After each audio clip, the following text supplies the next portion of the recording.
한스퀸 과학을 말하다 대한방 알레딩의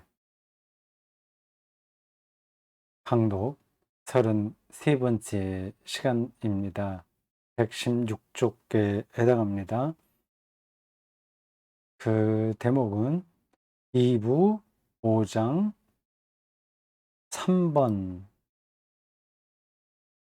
근원적 신비에 접근하다. 그 내용입니다. 근원적 신비.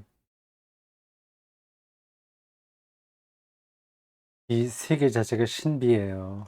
이 말이 어떤 분들에게는 너무 관념적이다. 그래 들리겠죠? 이 세계가 사실은 관념적입니다.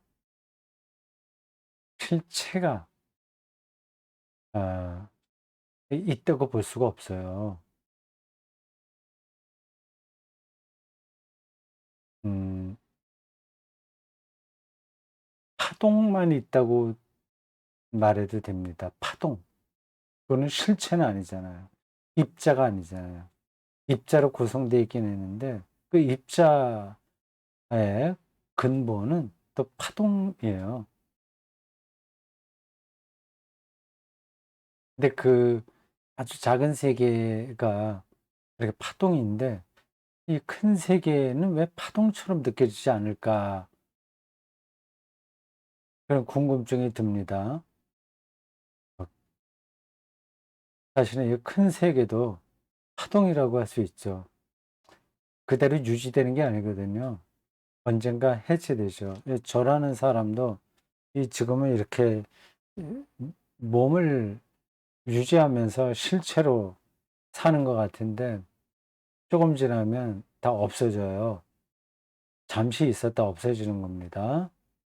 이 몸으로서의 저는 그렇습니다. 그렇다면 그거는 파동이라고 얘기할 수 있는 거죠. 말이 되는지 모르겠습니다. 근원적 신비를 느끼지 못하면 하나님을 말할 수가 없습니다.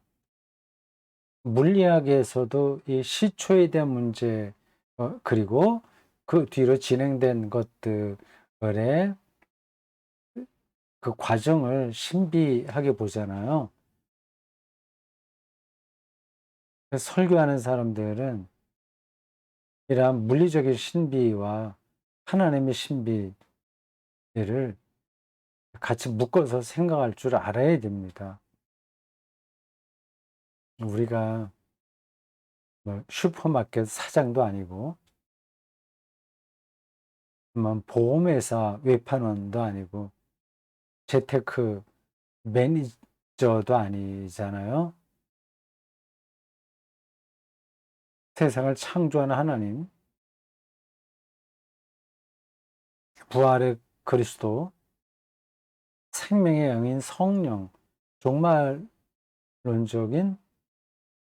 생명에 대해서 얘기하고 있는 거 아니겠습니까? 그 삼위일체의 하나님을 우리가 안고 살잖아요. 그렇다면 당연히 물리학이 말하는 근원에 대해서 전문가는 안 된다고 하더라도 알아들을 수 있을 정도 돼야 되겠죠. 근원적 신비. 생각해 보십시오. 이건 뭐 목사만이 아니라 일반 기독교인들도 생각해야 될 주제입니다. 자기의 삶을 신비롭게 생각할 수 있을 거예요. 자, 봅시다. 동시에 불가사의한 실제, 불가사의가 원어로 뭔지 좀 궁금하네요. 불가사의한 실제, 실제는 리얼리티, 이 영어로는 그럴 거고 독일어로는 비르클리카이트라고 되어 있겠죠. 모르겠습니다. 또 다른 단어로 사용될는지는요. 불가사의한 실제, 실제가 불가사의하다는 겁니다. 궁극적 기원에 대한 물음 앞에서 기원.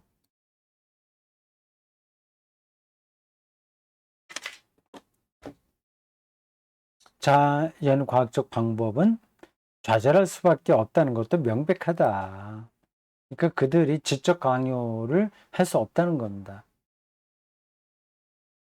물리학은 시점의 사건에 원칙적으로 접근할 수 없다. 이런 기호가 있는가 보죠. T가 뭐죠? T는 0이다. 모르겠습니다. 시점, 시작하는 점이에요.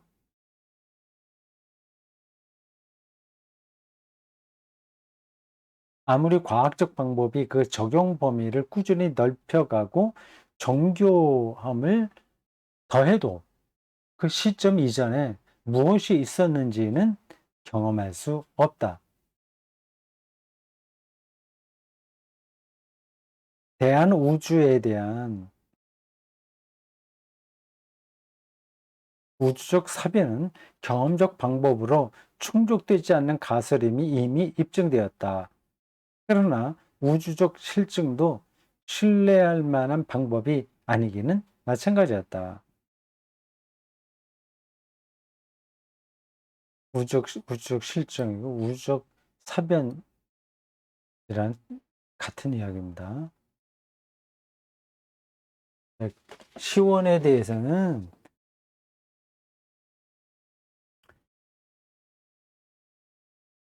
그 누구도 확정적으로 말할 수 없다.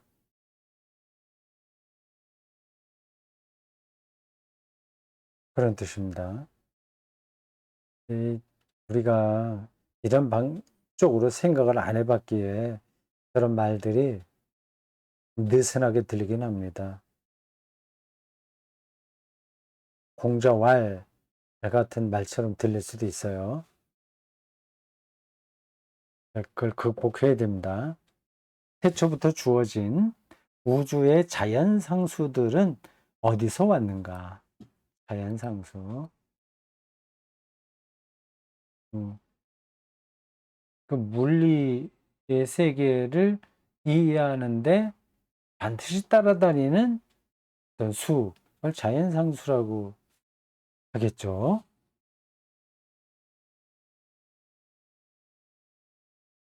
뭐 중력 이런 것들 자연상수 아닐까요? 혹은 힘의 통일이 이루어졌다면 하나의 자연상수는 어디서 왔는가? 빅뱅으로 시작한 우주는 도대체 어디서 왔는가? 까마득합니다.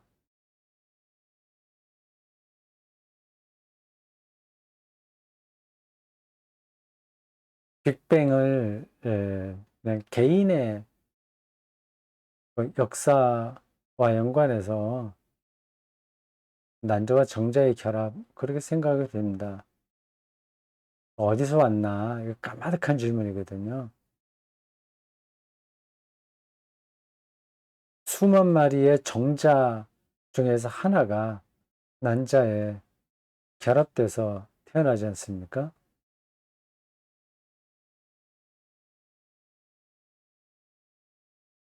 이것은 비단 최초의 사건에 대한 물음만이 아니라 실제 전반에 대한 물음이다.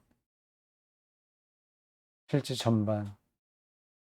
모든 것들이요. 나무, 물, 사람, 뭐, 꽃 등등. 세관절 외에 무언가가 존재하며, 무는 존재하지 않은가? 위대한 수학자이며 철학자인 라이프니츠에게 이것은 철학의 근본 문제이며 마틴 하이데거에게는 기적 중의 기적이다. 왜 존재자는 있는데 무는 없는가? 어, 우리말로는 이렇게 간단하게 문정이 되어 있는데 독일어로는 조금 더 함축적인 의미가 보충되어 있습니다. 발음,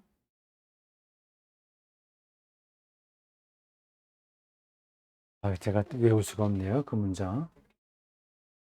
발음 gibt es Seiende nicht mehr, nicht, 뭐 그렇든가 모르겠습니다.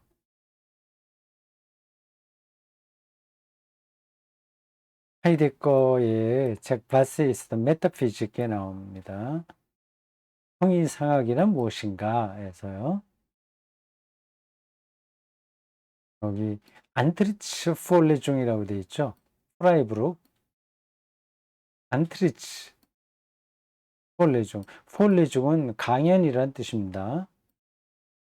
강연. 교수 취임 강연이에요.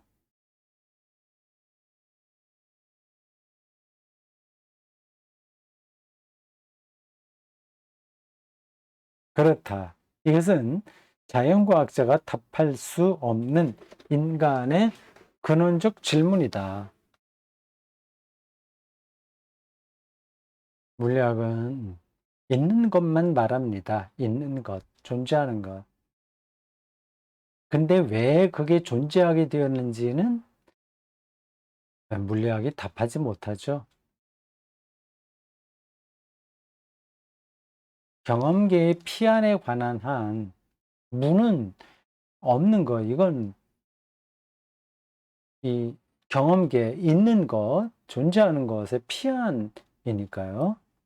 가능한 자연과학자에게는 결정권이 없다. 공백을 때우는 신을 말하는 것이 아니다. 문제는 공백이 아니라 절대 시초다.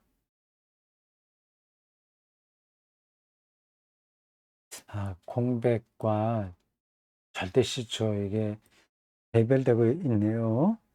그 개념적인 차이가 뭘까요? 좀 생각해 볼 만한데 저는 그냥 넘어가겠습니다. 절대 시초.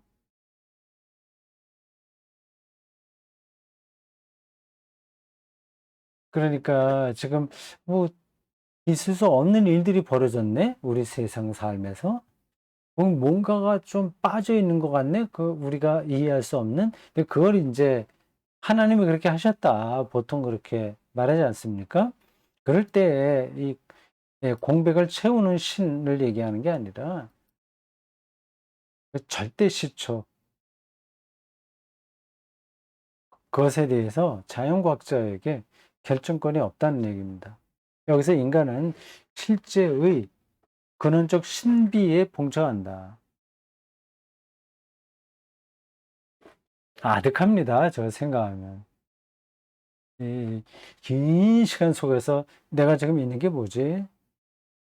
그 밤하늘에 이 별똥별이 한 2초 정도 이렇게 빛을 내면서 떨어져 소멸하는 것처럼 우리도 그런 정도로 잠깐 나타났다 소멸하잖아요.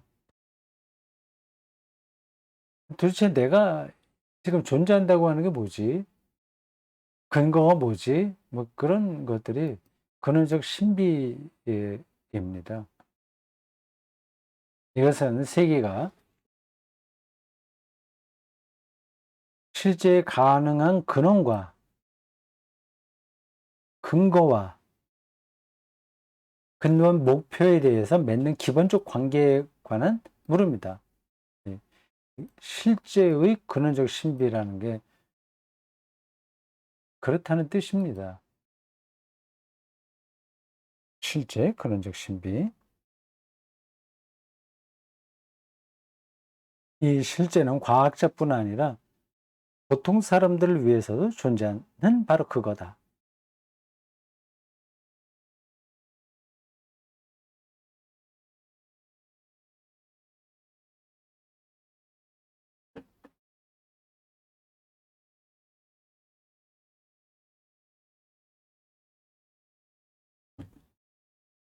물론 가짜 신비가 진짜 신비에 이르는 길을 가릴 때도 있다. 가짜 신비? 허황된 걸 얘기하는 거죠. 비이성적인 것들을 가리키죠. 신비는 비이성이 아닙니다. 합리적이고 이성적인 판단 넘어라는 거지, 그걸 반대한다는 게 아니에요. 그거를 반대하면 가짜 신비가 되는 거죠. 한때 신학자들과 민중 신심, 믿음이 지어냈지만 과학자들은 도저히 수용 못할 것들이다. 그게 가짜 신비인 거죠. 예를 들어서 여기 몇 가지 나오네요. 원죄의 개념, 무염시태, 이 그리스도를 잉태한 마리아를 얘기합니다. 남자 없이 음, 예수를 임신했다는 얘기. 원죄, 원래부터 인간에게 죄가 있다.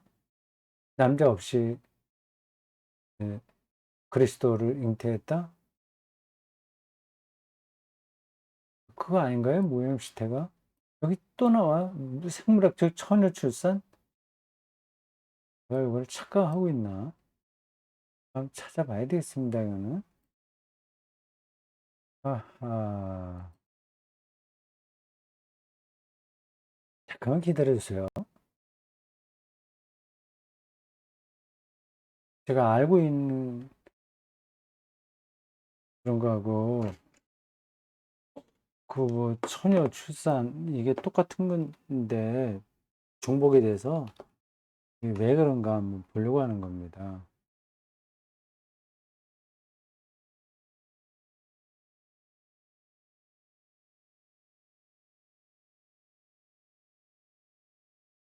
아, 제가 조금 착각해서 알았던 것 같네요. 여기 인터넷 사진을 찾아보니까, 이렇게 나옵니다. 성모 마리아는 잉태하는 순간부터 하나님의 은혜와 특권으로, 그리고 예수 그리스도의 공로로 원죄의 흠이 없이 보존되었다는 게 우리. 아, 이게 맞아요. 내가 이렇게, 아, 완전히 착각, 이걸 알고 있긴 있었는데, 순간적으로 뭔가 잘못 제가 이야기를 했습니다. 이게 무슨 뜻이냐, 무염시태. 우리 개신교에도 이러한, 아, 의견을 가진 분들은 제법 되죠. 교리적으로 우리들에겐 나타나지 않지만 실제 신앙생활에서는 뭐 그렇게 많이 나타납니다. 예,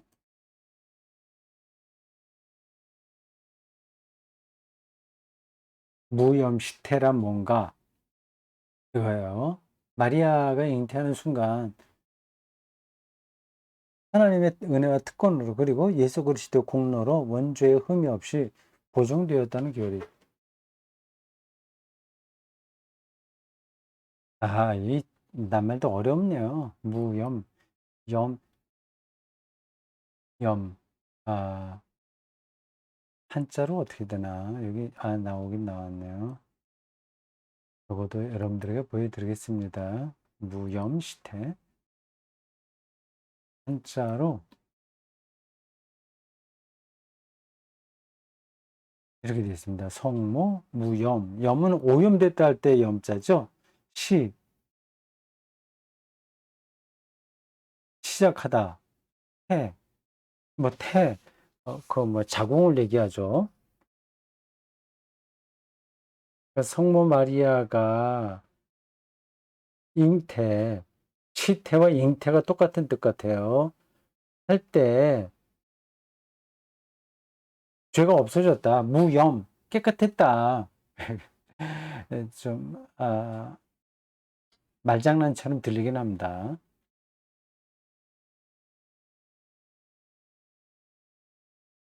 이런 것들을 자연과학 과학자들은 뭐 받아들이기 힘들어하는 교리입니다.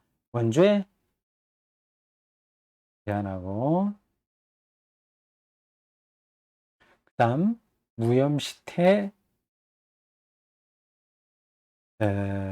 그리고 처녀출산, 동정녀, 그리스도의 두 번성, 그리고 파티마 기적, 카톨릭에서 얘기하는 기적 중에 하나인데 자세하게는 잘 모르겠습니다. 여러분들 찾아보십시오. 내가 말하는 것은 엄밀한 의미에서의 신비이다, 이런 신비를 얘기하는 게 아니라 엄밀한 의미에서의 신비, 이건 도구마적인 거고 일반 민중들의 그 신앙에 나타난 현상들인 거죠. 엄밀한 의미에서의 신비, 미스터리움 스트릭테 딕툼이다. 이것은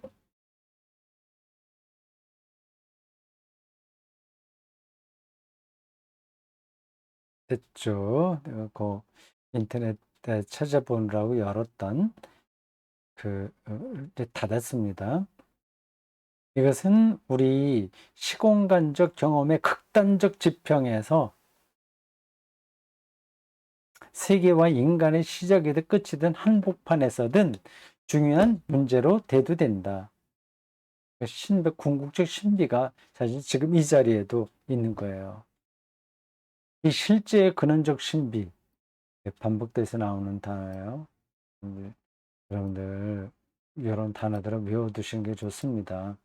실제의 근원적 신비를 유대인, 그리스도인, 무슬림, 그리고 기타 종교인들은 신이라 불렀다. 유일신을 따르는 종교에서 나타난 하나님 이해입니다. 그 신이 수없이 오해되고 남용된 이름이었다. 이게 하나님 혹은 알라라고 할 때 그 존재는 실제의 근원적 신비인 겁니다. 그렇게 이해하지 않고 좀 다르게 받아들이는 경우들이 지난 2000년 혹은 그 이전까지 다 포함한 유대교와 기독교와 이슬람 교에서 나타났었습니다. 신은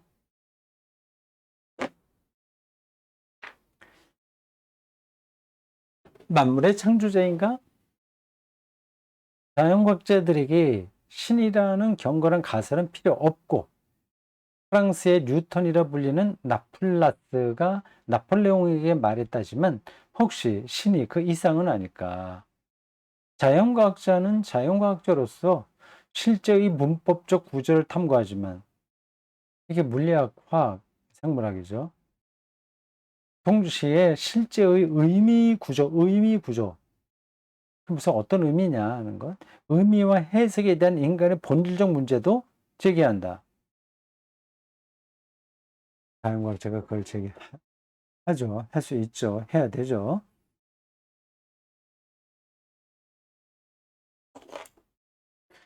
각주 54번에 나오는데,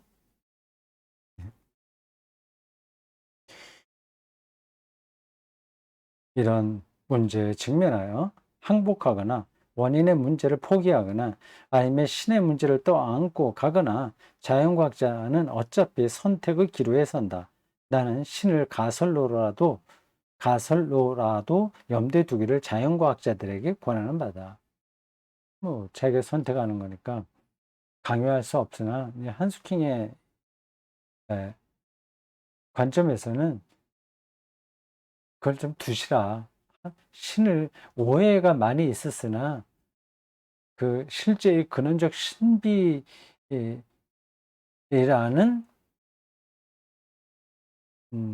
생각으로 유대교와 기독교와 무슬림교가 불렀던 그 신을 옆에 두시라. 조언하는 겁니다. 그러니까 맞다는 뜻이죠, 그게. 가솔로스의 신, 5의 4번. 실제에 대한 근원적 질문에 답 같은 건 없다고 간단히 단언해 버리는 건 이성의 포기에 견줄 만한 독단적 핑계다. 근원적 질문, 실제에 대한 근원적 질문. 위에서는 실제의 근원적 신비, 같은 말이에요. 자연과학자는 학자로서가 아니더라도 이성적이고 책임있는 인간으로서 하이젠베르크가 심사숙고하여 대담하게 발언했듯이 더 깊고 더 섬세하게 사고해 나가야 할 것이다. 하이젠베르크의 발언을 여기 인용했습니다. 각조 55번이네요. 하이젠베르크 Naturwissenschaftliche und religiöse Wahrheit 자연과의 진리와 종교적 진리입니다. 1973년 3월 23일 바이에른 붙어야 돼요. 바이에른 뮌헨이 있는 그 지역이죠. 가톨릭 학술원 과르디니 상수상 연설에서 그렇게 했네요. 그렇습니다. 세계가 존재한다는 의심할 수 없는 사실로부터 이 존재의 원인을 추론하려는 과정은 우리의 과학적 인식에 단 한 점도 모순되지 않습니다. 어떤 과학자도 이 과정을 반박할 수 있는 유일한 논증이나 사실을 가지고 있지 않습니다.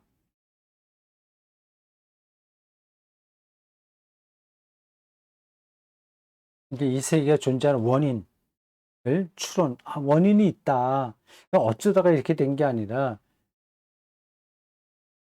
신이라 이름하든 뭐라고 얘기하든 그 원인에 대한 가정은 뭐 자연과학과 유배되지 않는다고 하는 겁니다. 자연과학도 그것에 대해서 열어두고 있다는 거죠. 우리의 3차원적 세계 밖에서나 찾을 수 있을 원인에 관한 것이라고 할지라도 사정은 마찬가지다.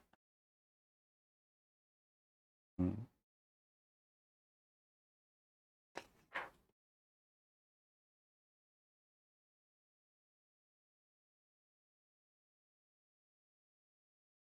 여기서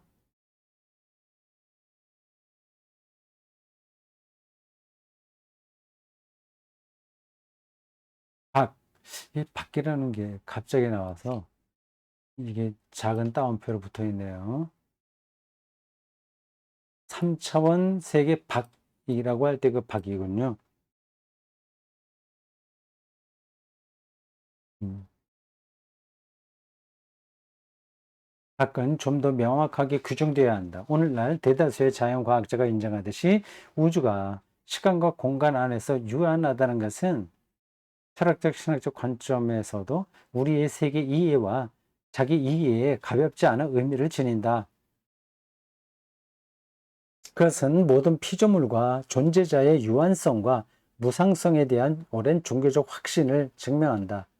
그러나 무한한 우주에 대한 가정조차 무한한 신을 우주에서 자동적으로 몰아내지는 못하리라는 것을 즉시 덧붙여야겠다. 공백을 때우는 신이 아닌 공백의 신. 이거 사이에 이해할 수 없는데? 그러니까 하나님이 있지 이런 식. 그런 신이 아닌 모든 것을 포괄하고 관통하는 순수 영으로서의 무한한 신에게 하늘미라크 표현을 빌리면 모든 것을 규정하는 현실성인 그 신에게 우주는 신의 무한성을 제한하는 것이 아니라 확증하는 것이다. 이는 신에 대한 믿음이 다양한 세계 모형과 결합할 수 있음을 뜻한다. 그러니까 신을 존재하는 세계 모형이 잘못됐다는 게 아닌 겁니다. 그것도 타당하다는 거예요, 자연과학적으로. 시간의 시작도 시간의 무한한 지속도 상상할 수 없다. 둘 다 우리 경험 영역 밖에 있다.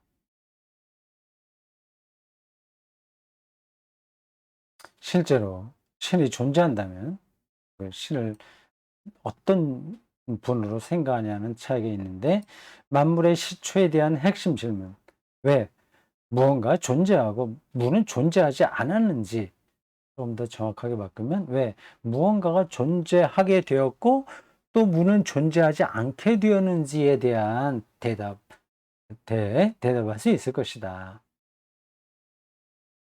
태초부터 우주의 진화를 결정한 우주의 기본 상수에 대한 주변 질문에도 답할 수 있을 것이다.